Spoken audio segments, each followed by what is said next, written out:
북한은 지금 95년, 6년도 이때 아이들이 지금 몇 살이에요? 그때 태어난 아이들이 13살, 14살이에요. 아주 자라질 못하는 거예요. 그래갖고 6, 7살처럼 보여요. 초등학교 5, 6학년 애들이 못 먹어갖고. 여러분들 북한 군인 키가 157cm예요. 평균 키가. 157, 요만해. 못 먹어서. 정말로 북한은 정말로 고통의 땅이에요. 뭐 때문에? 산에 나무를 잘랐기 때문이에요. 근데 우리나라는 산에 나무가 너무 많은 거예요. 얼마나 행복한 나라예요. 자, 산에 나무 많죠? 애 착하죠? 물건 잘 만들죠?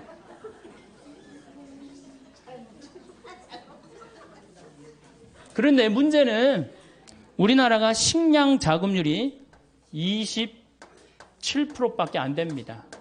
식량 자급률이. 쌀을 제외하면요, 식량 자급률은요, 5%밖에 안 돼요. 쌀은 우리나라가 100%예요. 쌀은 100%인데, 다른 거는 다 수입합니다. 소고기, 여러분들 밀 자급률이 우리나라가 0.1%예요. 0.1%. 그 다음 옥수수 자급률이 0.3%. 콩이 원래 5%였는데 막 웰빙 한다고 막 한 3년 전부터 콩 좋다고 막 난리를 쳐갖고 이제 한 10% 정도 올라갔어요. 소고기가 자급률이 여러분들 20%밖에 안 됩니다. 밀로 만들어 먹는 게 뭐가 있죠? 빵, 국수, 짜장, 짬뽕, 라면, 과자. 슈퍼마켓에 있는 모든 과자는 밀로 만들어요. 그런데 이게 99% 다 수입이에요. 그러면 우리가 호주나 미국에서 밀을 수입을 하는데, 미국에서 밀 수입한다고 한번 생각을 해봐요. 미국 아이들이요, 정말로 치사한 애들이에요. 수출하는 거랑 자국민이 먹는 거랑 완전히 구분합니다. 그래서 수출하는 건 어떻게 밀에 농약을 엄청나게 뿌려요. 비행기로 뿌려요. 심하게는 비행사가 그 농약에 취해서 어떻게 기절해갖고 추락까지 해요. 그렇게 비행기로 뿌려요. 밀밭에다가 엄청나게 농약을 뿌려요. 농약 뿌리고 난 다음에 이제 보스턴항으로 밀을 다 모읍니다. 북동부가 밀 곡창 지역이거든요. 보스턴항으로 다 모아요. 보스턴항에서 우리나라로 밀을 수출해서 보내는데 어딜 지나냐면 적도를 지나와. 파나마, 운하. 적도가 온도가 몇 도 올라가요? 40도에서 50도 올라간단 말이야. 그럼 밀이 썩어요, 안 썩어요? 그러니까 뭘 뿌려요? 배에다가 방부제를 절거요. 방부제를 절구는 거예요. 농약 뿌리지, 방부제 절구지. 그래갖고 부산항에 도착을 했어. 도착을 했는데 껍데기를 깐다 그러죠. 이걸 유식한 말로 도종한다 그러는데, 도종은 못 알아듣겠죠. 껍데기를 까. 껍데기를 까는데, 이 까는데 밀 색깔이 거무튀틱한 색깔이죠. 근데 우리 밀가루는 어때요? 이게 또 비정상인 거예요. 표백제 집어넣는 거예요. 표백제. 그래갖고 빵집에 배달을 해갖고 빵을 구워내는데 무슨 빵가게에서 각 구워낸 빵이라고 그러는데 그런 빵은 하나도 없어요. 2년 만에 구워낸 빵밖에 없는 거예요. 각 구워낸 빵이 어디 있어요. 그래갖고 애들한테 라면 만들어 먹이고 빵 만들어 먹이고 짜장 만들어 먹이고 짬뽕 만들어 먹으니까 애들이 아토피가 생기고 천식이 생기고 각종 병에 시달리는 거예요. 아니 원료 자체가 상해 있는데 그 제주도로 전라도로 귀향한 분이 유명한 그 글을 썼어요.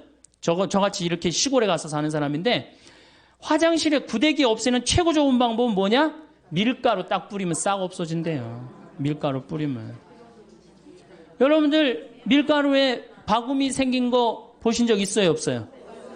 바구미 생기지 않아요. 아니 그게 무슨 밀가루예요. 화학 덩어리지. 오늘도 황창현 신부님의 말씀을 통해 행복한 노후를 위한 해안을 얻어가시길 바랍니다. 황창현 신부님의 행복 특강 바로 시작하겠습니다. 이 에너지 위기, 석유, 이 위기에 따라오는 거는 식량 위기입니다. 왜냐하면은 여러분들 농사 옛날에는 다 손으로 졌지만 지금은 다 뭘로 짓죠? 다 기계로 져요. 그거 뭘로 써요? 석유로 써요. 그렇기 때문에 이게 석유값이 올라가면 올라갈수록 누구도 따라 올라가느냐면 식량값도 따라 올라가요. 올해 여러분들 식량이 폭등을 했죠. 여러분들 태국산 쌀이 한 가마에 원래 한 3만 원 정도 했어요. 근데 올 봄에 얼마까지 올라가느냐? 7만 5천 원까지 올라갔어요. 불과 3개월 만에 배가 뛰었어요. 그러니까 이 쌀값, 뭐 밀값, 콩값 배로 뛰는 거는 시간 문제예요, 시간 문제. 그래서 우리가 의식주라고 그러잖아요. 입는 거, 먹는 거, 자는 거. 그런데 사실은 제가 이렇게 뭐 입는 거는 만약에 내가 이렇게 해갖고 무인도에 이 옷 입고 갔다. 그럼 뭐 한 달이고 두 달이고 이 옷 입고 살아야죠. 살 수도 있고. 자는 건 내가 산에서 길 잃어버려도 낙엽에 들어가서 자면 돼요. 근데 먹는 거는요, 일주일 동안 안 먹으면 죽어요. 그래서 먹는 건 꼭 필요합니다. 그래서 북한은 의식주라고 안 그럽니다. 식주의라고 그래요. 거꾸로 말을 바꿔요. 먹는 게 그만큼 중요해요. 그런데 지구에는 지금 30억 명이 하루에 1달러로 삽니다. 30억 명이 하루에 1달러.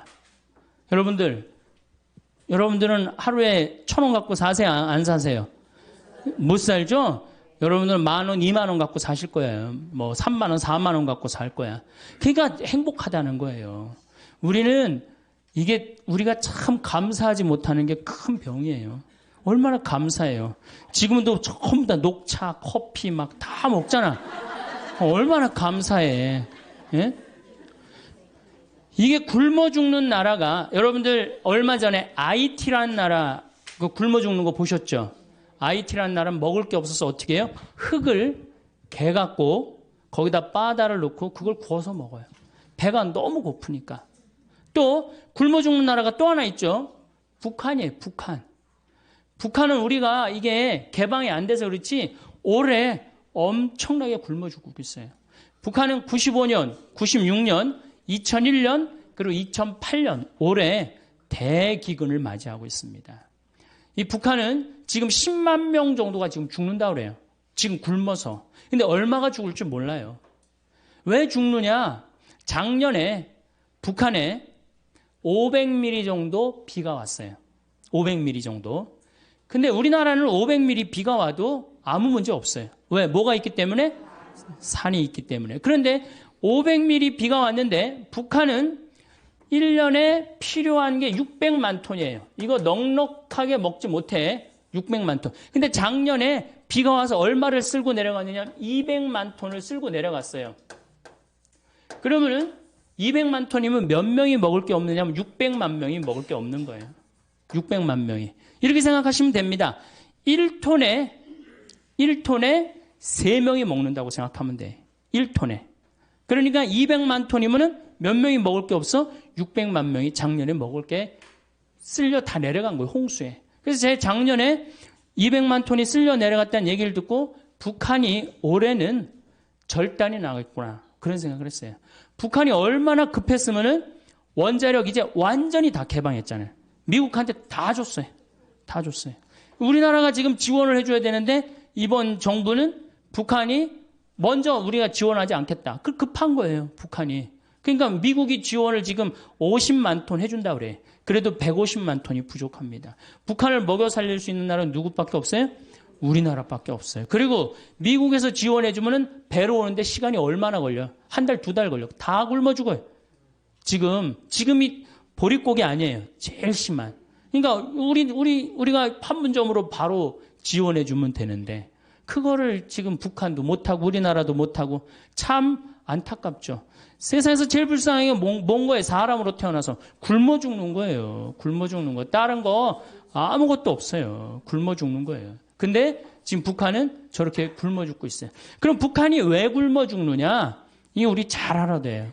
왜 굶어 죽느냐? 90년대 소련이 무너지면서 북한에 식량 원조를 해주지 않습니다. 김일성의 최대 업적은 뭐냐면 인민들 배 안 굶기는 거예요. 김일성의 최대 업적은. 근데 아니 먹을 게 없으니까 다급해진 북한은 어떻게 하느냐면 산의 나무를 다 자릅니다. 산의 나무를 다 자르고 어떻게 하느냐? 거기다가 옥수수 심고 콩을 심어요. 식량난을 해결하려고. 근데 그게 이제 대재앙의 원인이 되는 거예요. 여러분들 로마가 굉장히 쟁쟁한 나라라는 거 잘 알고 계시잖아요. 왜 망했어요? 산의 나무를 다 잘라갖고 벌거숭이로 만들고 난 다음에 로마가 망합니다. 모든 나라는요, 산의 나무를 자르면 망합니다.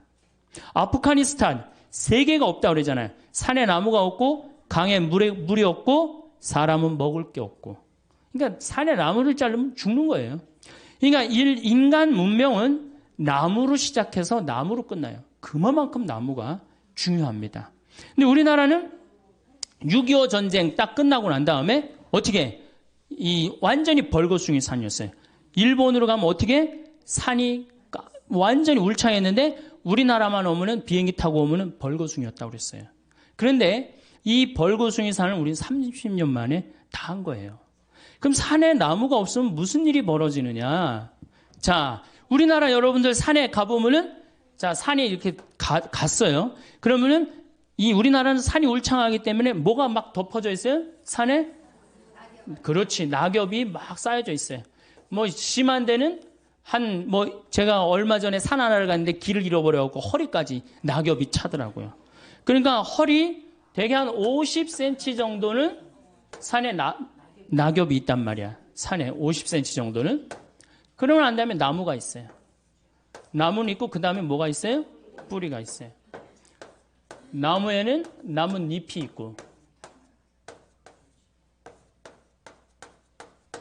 그럼 우리나라는 200mm 산에서 하늘에서 빗님이 온다. 200mm가 빗님이 온다. 그러면은 제일 먼저 누가 빗물을 흡수를 합니까? 낙엽이. 여러분들 산에 가고 낙엽을 이렇게 들으면 어때요? 축축하죠? 그게 다 물을 먹고 있는 거예요. 그러니까 이게 푸석푸석하고 막 한 낙엽이 하늘에서 빗님이 오면 이게 다 먹는단 말이야. 그러니까 500mm 오는 거 아무 문제 없어요. 우리나라 500mm 와갖고 마을이 뜨거나 그런 일은 없어요. 참 좋은 거죠. 자, 이 낙엽이 다 물을 먹어. 그 다음에 누가 물 먹어요? 뿌리가 물을. 이 뿌리 이렇게 생각하시면 돼요. 나무가 솟은 만큼 땅 속으로 뿌리가 박혀 있다. 이렇게 생각하시면 돼요. 그러니까 이 뿌리가 물을 먹고 어디다가 물을 보내주느냐 하면은 대수층이라는 데에 물을 보내줍니다. 그러니까 우리나라는 샘물이 참 많아요. 제가 이렇게 산에 살기 때문에 막 비가 하늘에서 빗님이 오시면은 이렇게 중간에 그러니까 이렇게 막 이게 언덕이란 말이야. 언덕 중간에 물이 막 송송송송 새요. 왜 그럴까요? 뿌리가 다 물을 해주기 때문에. 여러분들 옛날에 그 펌프 그리고 생각나시죠? 마중물 버갖고 이렇게 하면은 그게 10m밖에 안 판 거예요. 그러니까 여러분들 우리나라는 10m만 파면 뭐가 다 나와? 물이 다 나와요. 참 좋은 거죠. 그래갖고 펌프 해갖고 물을 쓸 수 있고 얼마나 좋아요. 자, 이게 이제 뿌리가 다 먹었어. 그럼 이제 누가 먹어? 그렇지. 낙엽이 다 먹어요. 여러분들 저 느티나무 저 보이시죠? 저거를 펼쳐놓으면 저 정도 나무면 굉장히 큰 나무인데 저거를 여름에 이제 완전히 잎이 넓어졌을 때 펼치면 학교 운동장을 다 덮어요. 저 나무 하나가. 저건 내가 보니까 더 덮을 것 같아요. 2,000평 정도 됩니다. 저거 잎을 펼쳐놓으면. 그러면은 낙엽을 찢으면 거기 물이 있어요, 없어요? 그렇게 여기에 물이 있고 낙엽에 물이 있고 대수층에 물이 있고 얼마나 물이 많아요. 그래서 여러분들 지난 30년 동안 우리나라가 가물어서 흉년이 들었다는 얘기 들었어요, 못 들었어요? 한 번도 못 들었죠? 근데 저 어렸을 때는 흉년이 들었다, 풍년이 들었다 그런 얘기 참 많이 들었어요. 근데 지금으로부터 30년 전에는 여러분들 한 번도 못 들으셨을 거예요. 그냥 태풍이 한두 번 왔을 때 그때 조금 바람에 뭐 이렇게 쓰러진 거 외에는 못 들었을 거예요. 그게 언제냐? 녹화 사업이 완전히 끝났을 때부터 우리나라는 흉년을 모르고 지내고 있어요. 굉장히 행복한 거죠. 그래서 저 산이 주는 경제적인 효과가 1년에 70조예요. 그러니까 700억 달러를 우리는 공짜로 받는 거예요. 산에서. 얼마나 기가 막혀요. 정말 감사하지 않아요? 그러니까 여러분들이 이제 산을 봐도 나무를 봐도 이제 사는 산이로되 옛날에 그 산이 아니어야 돼 이제는. 예. 저 산이 있기 때문에 누가 사는 거야? 우리가 넉넉하게 사는 근본적인 건 뭐냐면은 저 산림 녹화 때문이에요. 여러분들 서울 근교에 산이 7개가 있어요. 남산, 도봉산, 그 다음에 수락산, 북한산, 관악산, 청계산, 아차산, 불암산 이렇게 7개 산이 있어요. 3개의 수도 가운데요. 이렇게 산으로 둘러싸여 있는 수도가 거의 없어요. 얼마나 아름다운 서울이 얼마나 아름다운지 사람들이 몰라요.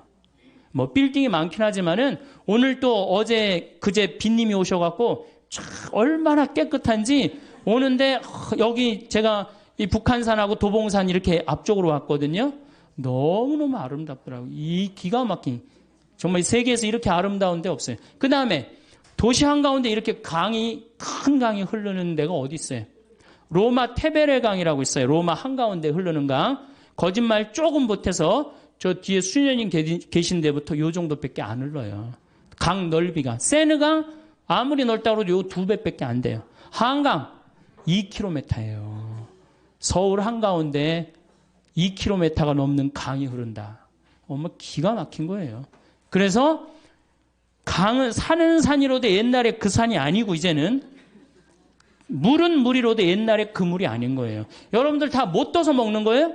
물 떠서 먹는 거, 강물 떠서. 어쨌든 하여튼 산 때문에 우리나라는 풍요롭게 사는 거예요. 근데 북한은 산을 자릅니다. 나무를 잘라요. 산에 나무를 잘라요. 그러니까 북한은 무슨 일이 벌어지느냐 하면 이게 산이면 완전히 민둥산이야. 하늘에서 빗님이 오면은 막 폭우가 올 때는 어떻게 돼? 그대로 낙엽이 있나 나무가 있나 뿌리가 있나 어떻게 400mm가 오면 400mm 다 어디로 가요? 다 강으로 들어가는 거예요. 빗물만 갑니까? 뭐를 끌고 내려가요? 흙을 끌고 내려가요. 그러니까 대동강이 이렇게 깊이가 이 정도면은 자꾸 뭐가 쌓여요? 흙이 자꾸 쌓여. 그전에는 500mm가 와도 대동강이 다 황해로 물을 보내줬는데 이거는 300mm만 와도 어떻게 돼? 흘러 넘치는 거예요. 그러니까 우리 교구의 원로 신부님이 평양에 갔다 왔는데 대동강에 이 쌓인 흙을 어떻게 퍼내나 봤더니 푸대자루 있죠? 그 삽도 나무 삽. 그걸로 퍼서 낸다는 거예요. 그러니 언제 퍼서내? 언제 이걸 퍼서내요? 우리나라는 2006년에 평창에 물폭탄 맞았을 때 포크레인 이 큰 거 A10이라고 이렇게 무한궤도 있는 거죠. 그 다음 25톤 트럭 한 10몇 대 되고 한 이틀이니까 다 하더라고. 근데 북한은 그해 여름에 쌓인 거 다음에 여름에도 다 못 하는 거예요. 그러니까 북한은 식량을 보내줘야 될 게 아니라 뭘 보내줘야 돼? 포크레인이 아니고 나무.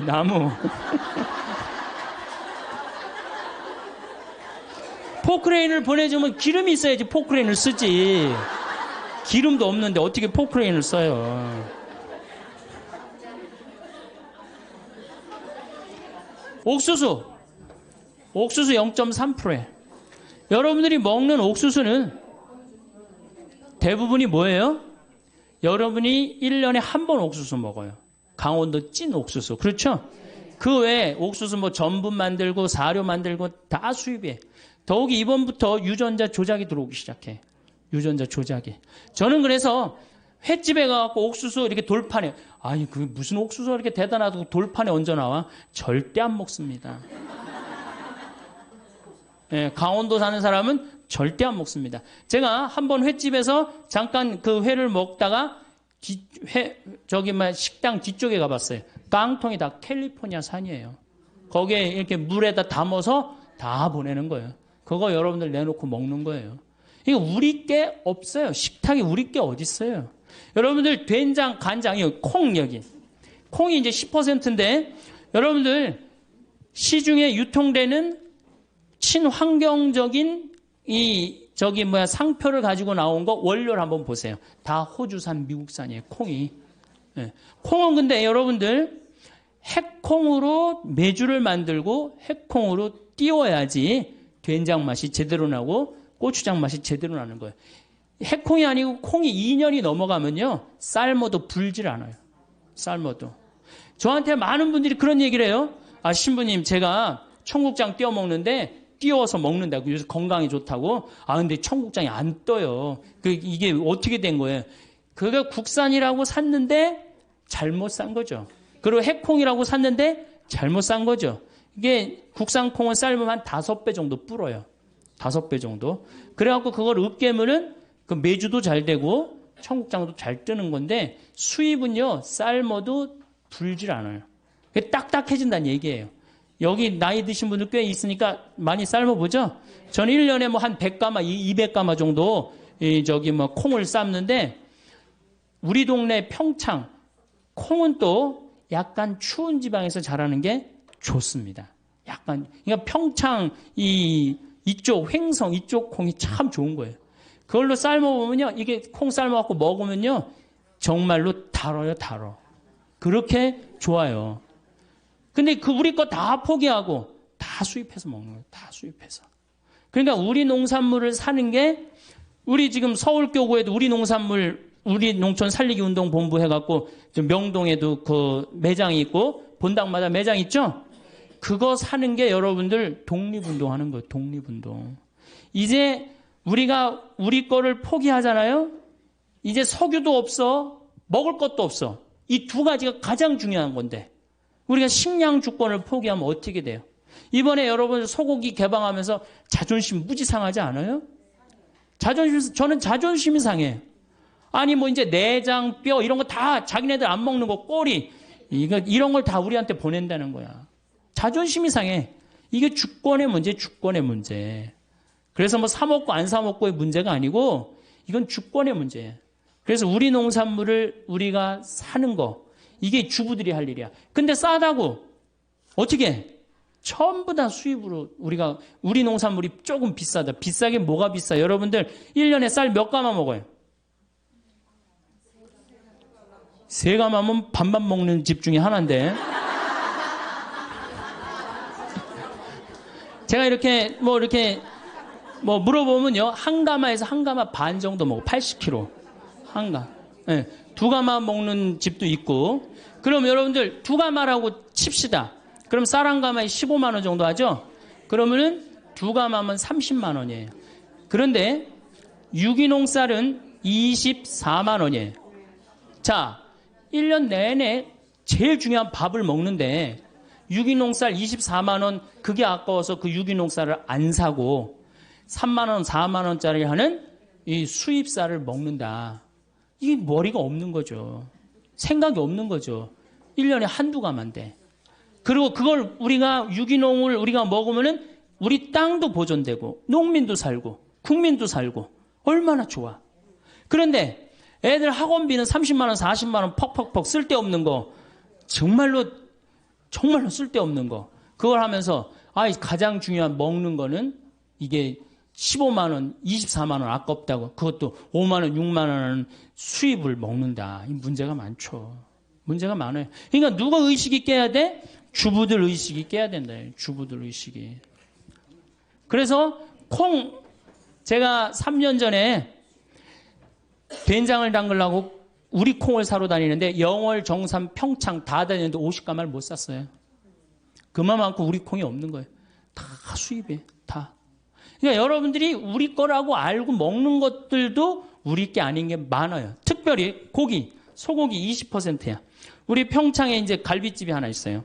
그래서 내가 저녁 7시, 8시 가면은요, 뭐라 그래? 신부님 다 떨어졌다는 거예요.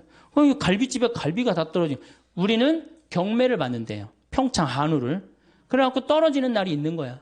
근데 도시에 나와보면은 그 많은 사람들이, 그 많은 고깃집에서 그 늦은 시간까지 그 한우 고기라고 다 먹는 거 보면 신기해요. 80%가 수입이에요. 지금도. 이제 미국에서 들어오면 95%, 5%대로 떨어져요. 5%대로. 그러니 정말로 우리 한우, 소고기, 대한민국이 그래도 이제 먹고 살만해갖고 쇠고기 좀 먹는다고 그랬는데 이 우리 고기가 하나도 없으니 참 문제죠. 그러니까 싸다고 들여온다. 이것도 좀 우리가 생각해 봐야 될 것 같아요. 얼마 전에 대통령께서 그런 말을 했어요. 우리나라도 일본처럼 1억짜리 소를 이제 생산해냈다고.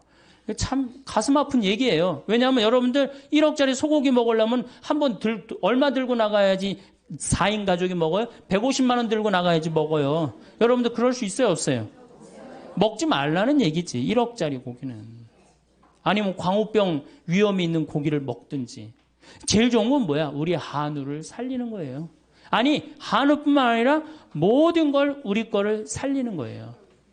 여러분, 이스라엘은 식량 자급률이 100%입니다. 이스라엘 가보면요, 다 사막이에요. 근데 요르단강에만 거의 식량을 농사를 져요. 그런데도 그 열악한 나라가 식량 자급률이 100%예요. 기부출을 형성해 갖고 2000년 동안 떠돌아다니면서 절대적으로 느낀 게 뭐예요? 먹는 거예요, 먹는 거. 그래서 이스라엘 사람들은 컴퓨터 만드는 것보다도 더 중요한 걸 뭐라고 생각해? 식량으로 생각해. 전쟁이 일어나면 컴퓨터 깨물어 먹을 수 있어요, 없어요? 먹을 수 없죠? 식량이 제일 중요한 거예요. 그래서 이스라엘 사람들은 평지에 아파트를 안 짓습니다. 평지에. 그래갖고 사람들이 물어봐. 왜 당신들은 평지에 아파트 안 짓고 다 언덕에 짓느냐? 저 평지는 우리 식량 나올 거의 터전이다. 근데 우리나라는 어떻게 돼요? 평지만 보면 아파트를 짓는 거예요. 정말로. 평지. 그러니까 식량에 대한 정책의 개념이 없는 거죠. 우리가 사다 먹으면 된다고요? 여러분들, 우리나라가 IMF 터졌을 때 제가 본당 신부할 때 돼지 농사 짓는 사람들 다 망했어요. 왜? 사료가 폭등하잖아요. 다 수입하기 때문에. 그러니까 식량은 외부의 영향을 너무너무 많이 받아요. 올해도 마찬가지. 올해도 33개 나라가 먹을 게 없는 거예요. 필리핀이 우리나라처럼 식량을 포기합니다.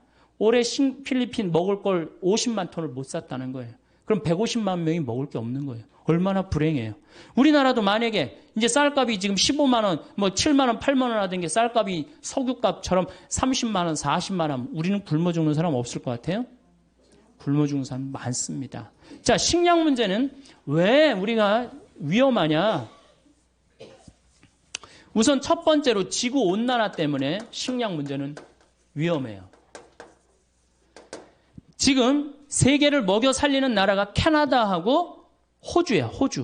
호주가 식량 수출을 제일 많이 합니다. 근데 5년 동안 가물었어요. 지구온난화 때문에. 그래갖고 호주가 식량을 생산하지 못하는 바람에 어떻게 됐어요? 세계가 지금 고통을 앓고 있는 거예요. 지구온난화 때문에 흉년이 들고. 그 다음에 여러분들 미얀마 이번에 쳤죠? 거기 곡창지대. 작년에는 사이클론 시드로라고 있어요. 방글라데시 쳤죠? 방글라데시도 쌀 생산을 엄청나게 하는 데거든요. 거기도 완전히 무너졌어요. 그러니까 식량값은 앞으로 떨어질 일은 없어요. 뛰면 뛰었지 떨어질 일은 없어요. 그러니까 우리가 점점 다른 나라의 석유 때문에 스트레스를 받듯이 뭐 때문에 스트레스 받아? 식량. 밀값도 지금 뛰었죠. 옥수수값도 뛰었죠. 콩값도 뛰었죠. 더욱이 이 중국하고 인도가 문제예요. 중국하고 인도가 중국은 내륙 지방은 그동안 두 끼밖에 안 먹었대요. 배가 고파갖고. 먹을 게 없어갖고. 근데 경제가 나아지면서 세 끼를 먹기 시작하는 거야. 이게 13억이 두 끼 먹다가 세 끼 먹는다고 생각을 해봐요. 그래서 여러분들 중국은 지금 1년에 5천만 톤을 수입을 합니다. 5천만 톤이면 얼마냐면 1억 5천만 명 먹을 걸 수입하는 거예요. 이제 중국 자국에 있는 식량 수출 안 합니다. 다 못하게 하잖아요. 베트남도 자국에 있는 쌀 수출합니까? 안 합니까? 못하게 해요. 그럼 우리는 다 수입해 와야 되는데 뛸 수밖에 없어. 아니 석유값도 비싸갖고 지금 국가 경제가 휘청휘청하는데 식량까지 우리가 들여온다. 이게 문제가 많은 거예요. 자, 지구온난화. 이 참 문제죠. 우리가 만들어낸 거 인간이. 그 다음에 이 지구온난화로 뭐가 이제 문제냐. 이거는 2004년 미국 국방보고서 얘기예요. 이 농사를 강에 의지해서 짓잖아요. 그렇죠? 물에 의지해서. 물론 하늘에서 빗님이 제때제때 내려주면 딱 좋으시겠는데 내륙 지방은 빗님을 안 내려주시고 해안 지방은 빗님을 너무 내려주시는 거예요. 지금. 추세가 계속 그런 추세예요. 그러니까 해안 지방도 힘들고 내륙 지방도 동시에 다 같이 힘들어요. 그러니까 지구가 먹는 것 때문에 고통스러운 거예요, 지금. 지구가. 가장 고통스러운 나라는 북한이고. 근데 이게 이제 자기네 나라를 개방하면 정말 북한의 고통스러운 거 우리가 볼 수 있을 거예요. 어쨌든 강물에 의지해서 사는데 이 강물의 근원은 우리나라는 산인데 유럽은 알프스 만년설에 의지해서 삽니다. 알프스가요, 북쪽으로는 라인강이 흘러요. 스위스, 독일, 프랑스, 네덜란드를 흘러요. 이 네 나라를 먹여 살려요. 동쪽으로는 다뉴브강이라는 게 흘러요. 17개 나라를 먹여 살려요. 헝가리, 여러분들 체코 이런 나라 다 다뉴브강 흘러요. 남쪽으로는 포강이라고 흘러요. 이탈리아를 먹여 살려요. 그러니까 알프스가 유럽을 먹여 살리는 거예요. 농사로. 그런데 이게 노가 없어지는 거, 뜨거워지니까. 근데 2020년이면 다 노가 없어진다는 거예요. 2020년이면. 그 2020년 지나고 나면 얘네들은 유럽 산 없어요. 그 독일의 그 흑림 빼고는 거의 산 없어요. 다 깎아버렸어요. 토지 대개혁을 해갖고. 그래갖고 산이 없어요. 산에 나무가 없어요, 유럽은. 근데 알프스가 딱 녹아버리면 어떻게 돼요? 이거 먹을 게 없으면 이동하게 돼 있습니다. 탈출하게 돼 있어요. 자, 히말라야, 인도, 파키스탄, 네팔, 티베트가 매달려 살아. 겐지스강, 인도로 흘러요. 거의 10억 명을 먹여 살려요. 근데 여기도 작년에도 막 그 히말라야 만년설이 녹아갖고 홍수가 일어난다 그랬잖아요. 왜 홍수가 일어나요? 산이 이렇게 있어. 그러면 이런 데는 호수가 있는 거야. 근데 막 녹아내리니까 이게 어떻게 돼요? 넘치면서 홍수가 되는 거예요. 그래서 수십 명씩, 수백 명씩 죽잖아요. 그러니까 막 녹아내리는 거예요. 이것도 2020년이면 다 녹아 없어진다는 거예요. 킬리만자로. 아프리카는 킬리만자로가 있어요.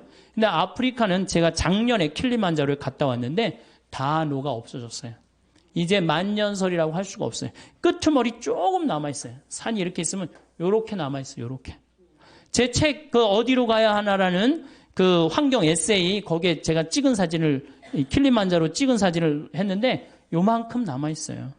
그러니까 아프리카는 지금 어떤 땅이 돼? 고통의 땅이 돼 있잖아요. 소말리아, 케냐, 이디오피아, 동북 지방이라고 그러는데 여기는 비가 30년 동안 안 옵니다.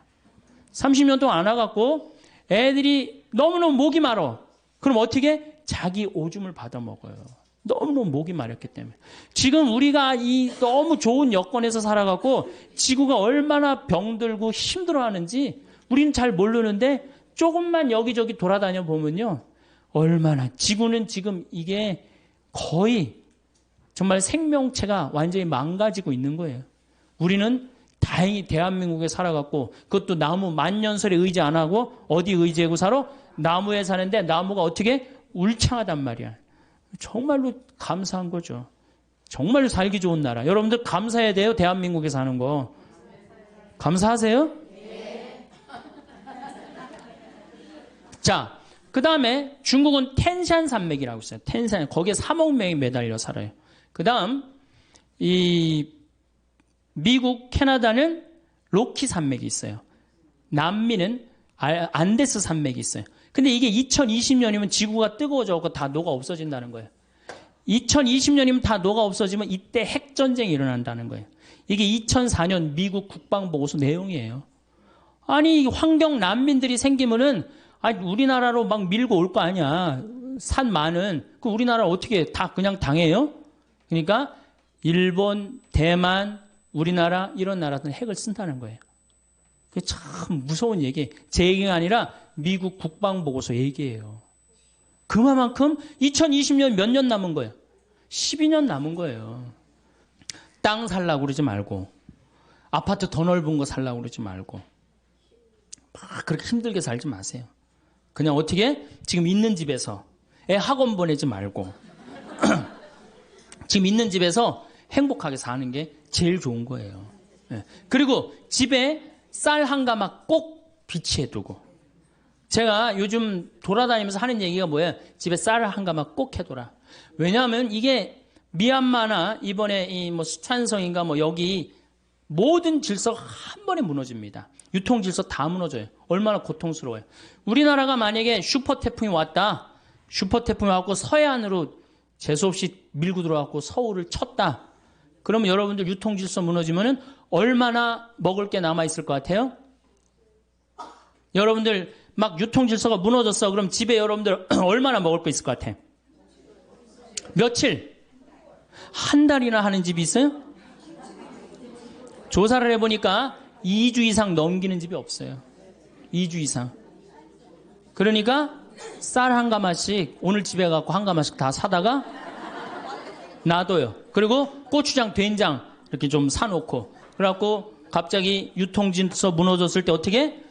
밥 줘서 고추장 비벼 먹고 점심 땐 된장 비벼 먹고 이렇게 하셔야 돼요. 자, 보십시오.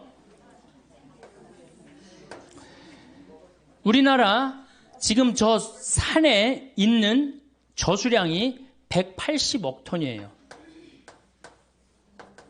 180억 톤이라고 하면 팔당댐 아시죠? 팔당댐이 저수량이 정확하게 2억 7,500만 톤이에요. 그러니까 팔당댐 몇 개가 있는 거야? 60개가 우리는 어디에 있어요?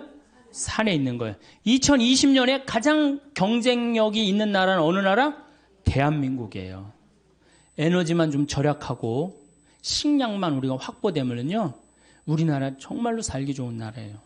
국민들 성실하고 물건 잘 만들고 애들 착하고 얼마나 좋아요. 자, 두 번째 식량 위기의 두 번째 이유 중에 하나는 뭐냐면 경제 개발이에요. 이게 세계가 경제 개발을 하면은 참 좋아야 되는데 이게 경제 개발을 하는 바람에 인도나 중국이 농업을 포기하고 공업으로 돌아간단 말이에요. 그러니까 자꾸 식량이 줄어드는 거예요. 하여튼 인도하고 중국 제일 머리 아픈 나라예요. 근데 인도 같은 경우는 뉴델리가 있고 올델리가 있는데요. 우리가 인도 하면은 우리나라 사람들이 중국 굉장히 한동안 무시했죠. 못 사는 나라라고. 근데 지금 무섭게 지금 하고 지난번에 성화할 때 데모하는 거 봐요. 다른 나라에서. 그런데 더 무서운 나라는 인도예요. 인도는요, 영어를 써요. 그리고 인도가요, 학구열이 우리나라보다 더 높습니다. 예. 그리고 이 뉴델리 가보면은요, 우리나라 테헤란로보다 훨씬 더 나요. 그러니까 인도가 이게 또 우리나라는 지금 인도한테 벌써 밀렸어요. 경제 규모에서 벌써 밀렸어요. 그래서 우리나라가 13위로 밀려났어요. 인도 때문에. 인도 무서운 나라예요. 근데 얘네들이 안 먹다가 막 먹기 시작하는 거예요. 그러니 이게 경제 개발 때문에 이게 식량의 위기가 온단 말이에요. 세 번째, 석유가 폭등 때문입니다. 석유값이 폭등하니까 바이오 에너지를 써요. 바이오 에너지. 옥수수에서 기름을 추출해갖고, 콩에서 기름을 추출해갖고 쓰니까 옥수수값하고 콩값이 뛰어야 안 뛰어요? 엄청나게 뛰는 거죠. 그러니까 한번 생각해 보세요. 지구온난화를 우리가 거부할 수 있는 것도 아니고 경제개발을 거부할 수 있는 것도 아니에요. 그렇다고 석유값이 떨어질 리도 없어요. 물론 떨어지겠죠. 한 번은 떨어질 거예요. 뭐 이렇게 피크를 찍었다가 그게 200달러면 안 되고 제 바람은 한 131달러에서 딱 찍고 떨어지면은 우리나라가 괜찮은데 만약에 150달러까지 올라가면은 이거 정말로 보통 신경 써야 되는 거 아닙니다. 그 다음에 네 번째, 인구가 너무 많아. 지금 인구가 69억 명이에요. 69억 명. 아니, 지구는 예수님 태어났을 때 몇 명이에요? 2억 5천만 명에서 지구 전체. 예수님 태어났을 때 5억 명 되는데 1650년에 5억 명이 됐어요. 그 다음에 10억 명이 되는데 1850년에 10억 명이 됩니다. 20억 명이 되는데 1950년에 20억 명이 돼요. 그런데 40억 명이 되는 데는 1980년에 40억 명이 돼요. 30년 만에 배가 되는 거예요. 그러니까 이게 엄청나게 인구가 많은 거예요. 인구는 늘어나는데 지구는 늘어나요? 안 늘어나요? 안 늘어나죠? 그 다음에 여러분들 올해 쌀값 뛰기로 다 약속이 돼 있었어요. 왜 쌀값이 뛰기로 약속이 돼 있었느냐면 2007년을 정점으로 해서 곡물 생산이 떨어집니다. 2010년에 가서는 쌀 생산이 얼마나 줄어드느냐? 무려 1억 500만 톤이 줄어들어요. 그럼 아까 제가 말씀드렸죠. 1억 500만 톤이면 3억 명이 먹을 게 없는 거예요. 2010년에 가면. 그러니까 2007년까지는 쌀이 남아 돌았었어요. 사실은. 근데 2008년부터 쌀이 줄어들기 시작하는 거예요. 그럼 2010년에 가면 3억 톤이 모자란다면은 앞으로 우리 쌀값이 뛸 것 같아요? 안 뛸 것 같아요? 근데 우리가 FTA 미국이랑 체결해갖고 시장을 열면은 어떻게 돼요? 안 되는 거예요. 이 식량은요, 이거는 주권이라고 해요, 주권. 그래서 우리 농산물을 사먹는 거는 뭐 하는 거야? 독립운동하는 거예요. 자, 여러분들 이제는 우리 농산물을 이렇게 그냥 사먹는 게 아니고 내가 독립운동을 해야지. 내가 독립투사다. 그리고 우리 농산물을 사먹어야 돼. 조금 비싸더라도. 아, 이제 먹고 살기 힘든데 그 애들 학원만 안 보내면 다 됩니다. 네. 우리나라 애들 학원으로 내보내는 돈 너무너무 많아요. 네. 학원으로만 안 내보내면 그 돈 비싼 거 사 먹으면 우리 농촌 정말로 살기 좋고 여러분들도 살기 좋은 나라 만들 수 있어요. 2020년에 갖고 경쟁력이 가장 강한 나라는 전 대한민국이라고 생각해. 대한민국. 왜? 산에 나무가 많기 때문에. 이게 현신규 박사라고 유명한 분이에요. 여러분들 처음 들어보죠? 이분이요.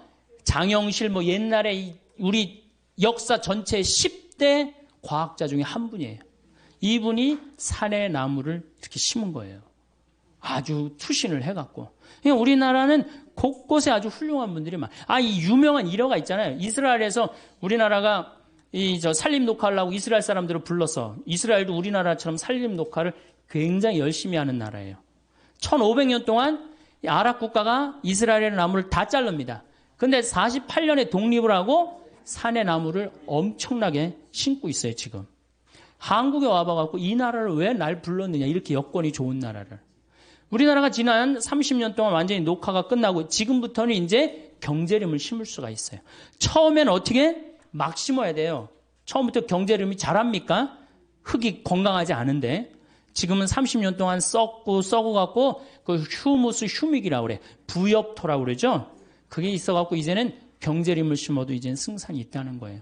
그리고 제가 이렇게 산에 관심이 많아서 해가 가면 갈수록 나무는 커져요. 그렇죠?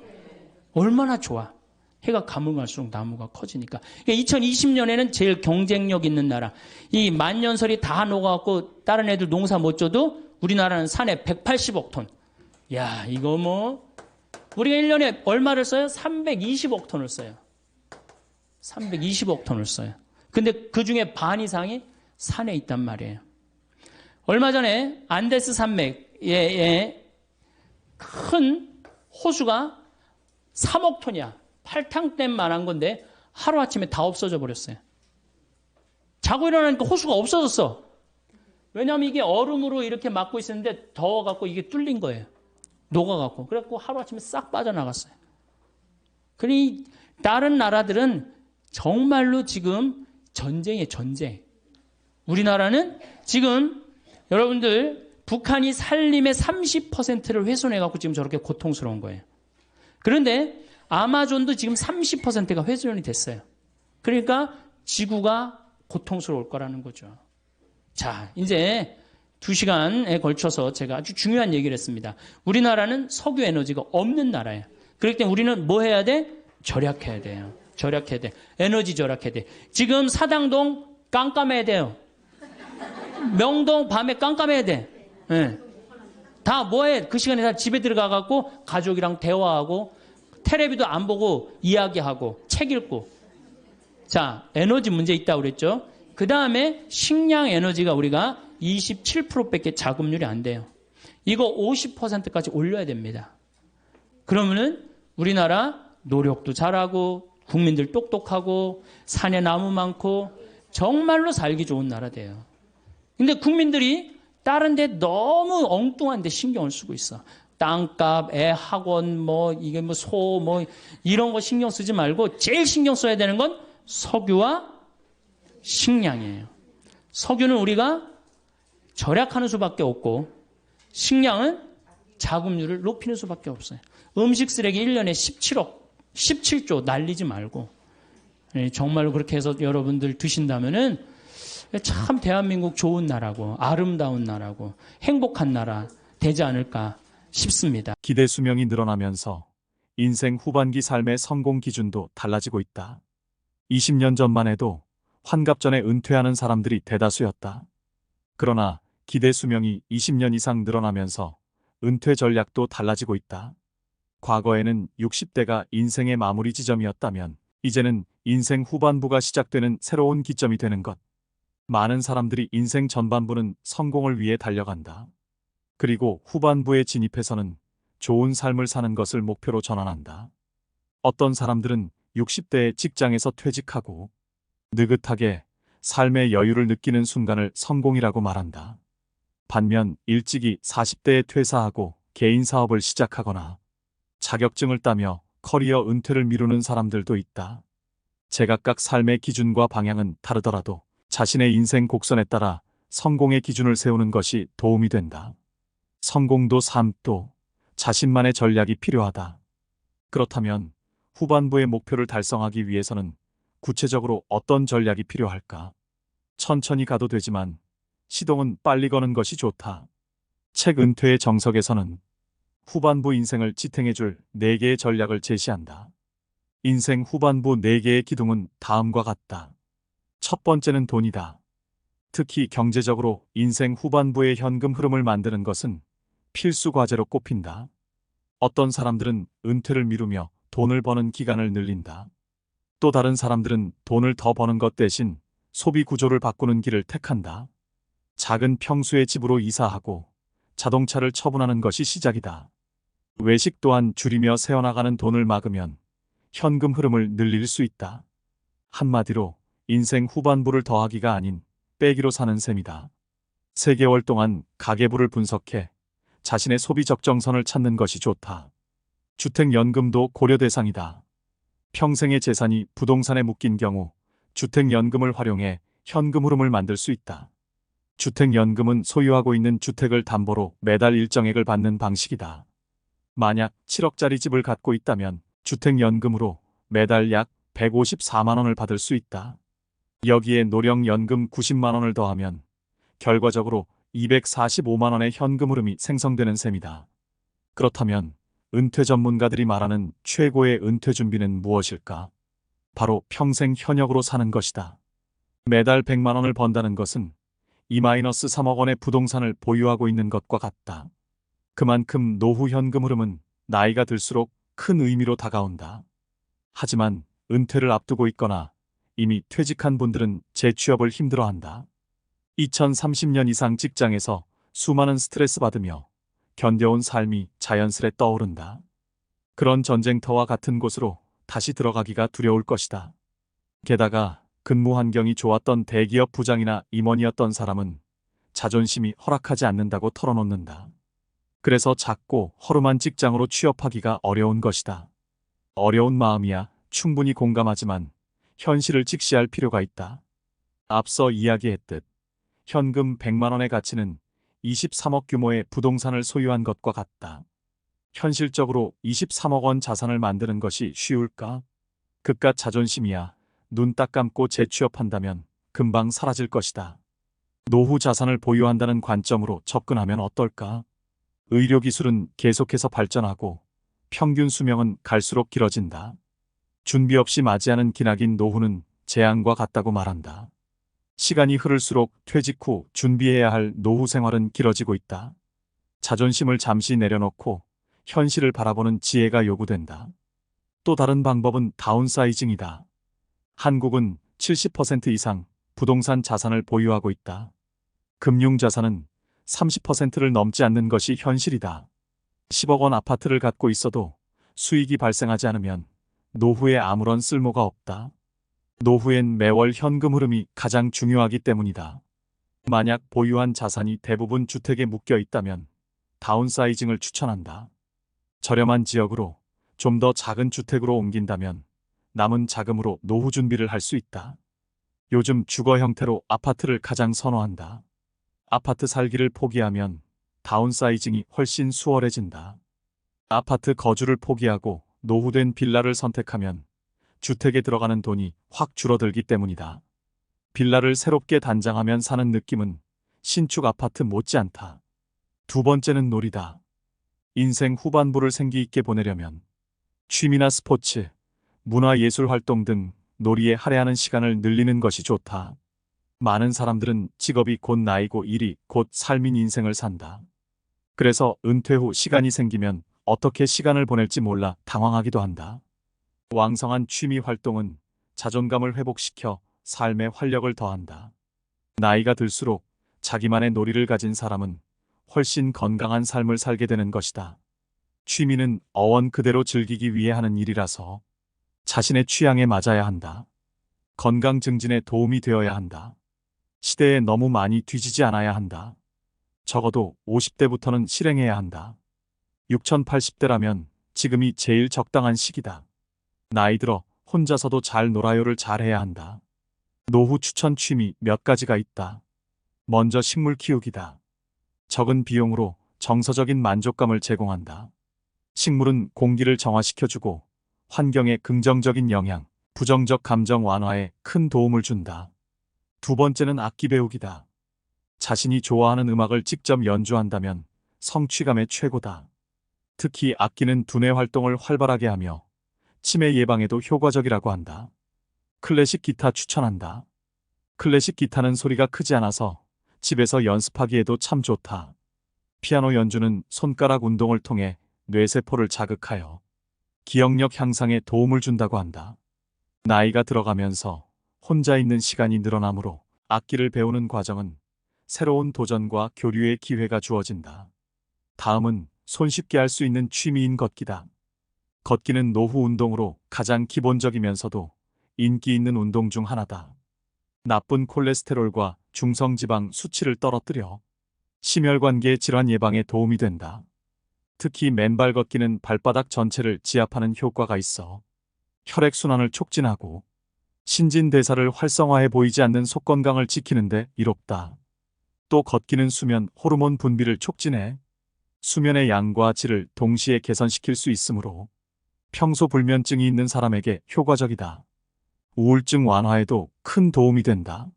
맑은 공기를 마시고 햇볕을 쬐면 행복 호르몬이라고 불리는 세로토닌 분비가 촉진되어 불안감과 우울감 등이 완화됩니다. 중년 여성들이 흔히 겪는 갱년기 증상 완화에도 큰 도움이 된다. 몸이 나빠지는 걸 막고 지금의 건강을 유지하는 데는 걷기만한 운동이 없다. 걷는 습관이 쌓이면 인생 후반에 보다 건강한 모습으로 되돌려받을 것이다. 노후에 할 수 있는 취미로 수영도 꼽을 수 있다. 수영의 가장 큰 장점을 우리 몸의 많은 근육을 효율적으로 사용한다는 것이다. 물속에서 하는 운동이기 때문에 관절에 무리를 주지 않으면서도 평소에 잘 사용하지 않는 팔, 어깨 등의 근육을 사용한다. 수영을 1시간 동안 하면 걷기에 34배인 700칼로리를 소비하게 된다. 수영보다 다이어트에 더 효과적인 운동은 많지 않다고 한다. 이런 이유로 다이어트를 목적으로 수영을 선택하는 사람들이 많다고 한다. 노인의 경우 기구를 사용하는 고강도 운동은 연골 손상으로 부상의 위험이 있지만 수영은 무중력 운동이라 안전한 운동이다. 다음은 글쓰기이다.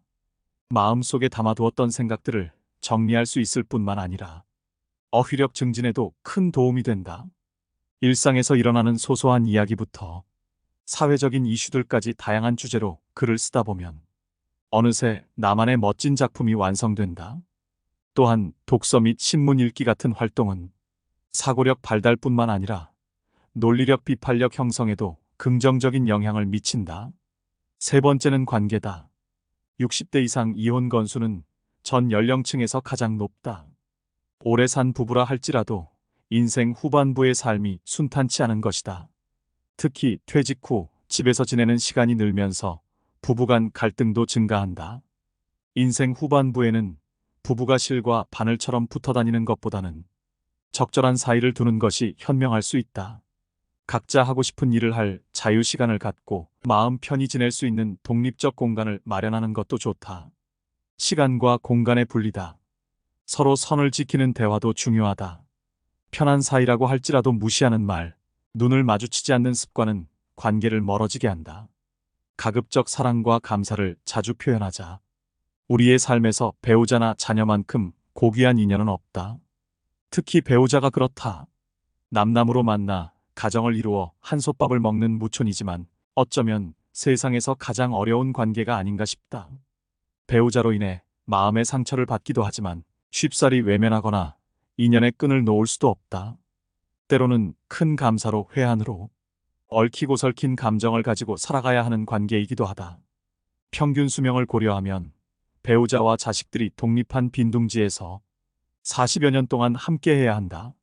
그러므로 긴 세월을 부부가 원만하게 함께하려면 부부관계의 리모델링이 필요하다. 얼마 전 2014년 개봉하여 많은 관객 수를 기록한 다큐멘터리 영화 니마 그 강을 건너지 마오를 다시 보았다. 100세 가까운 노부부의 일상을 그린 영화인데 그들은 시골에서 농사를 지으며 76년 동안이나 부부 생활을 했다. 영화를 보면서 부부란 어떤 관계인가라는 물음에 해답을 느꼈다. 부부관계는 강한 이벤트보다는 일상에서 배려와 칭찬이 필요하다. 배우자에게 마음 편하고 기분 좋게 해주는 배려가 중요하다. 영화에서 함께 마당을 쓸다가 할머니가 힘들다 하면서 자리에 앉았다. 할아버지는 쉬고 있는 할머니에게 국화꽃을 귀에 꽂아주며 조소야 예쁘네요. 인물이 훤하네요 하면서 칭찬을 한다. 그 칭찬에 두 분이 마주보며 환하게 웃는다. 백발노인이지만 떨어진 낙엽을 서로 던지고 눈이 오면 눈싸움을 하기도 한다. 비가 오는 날 처마 아래서 빗소리에 들으며 지난 추억을 이야기하는 장면은 영락없는 젊은 연인의 모습이었다. 할아버지는 지금까지 밥이 맛이 없다는 이야기를 한 번도 하지 않았다고 한다. 맛이 있으면 많이 먹고 맛이 없으면 조금 먹으면 되지. 그것 가지고 맛이 있다 없다라고 할 이유가 없다는 것이다.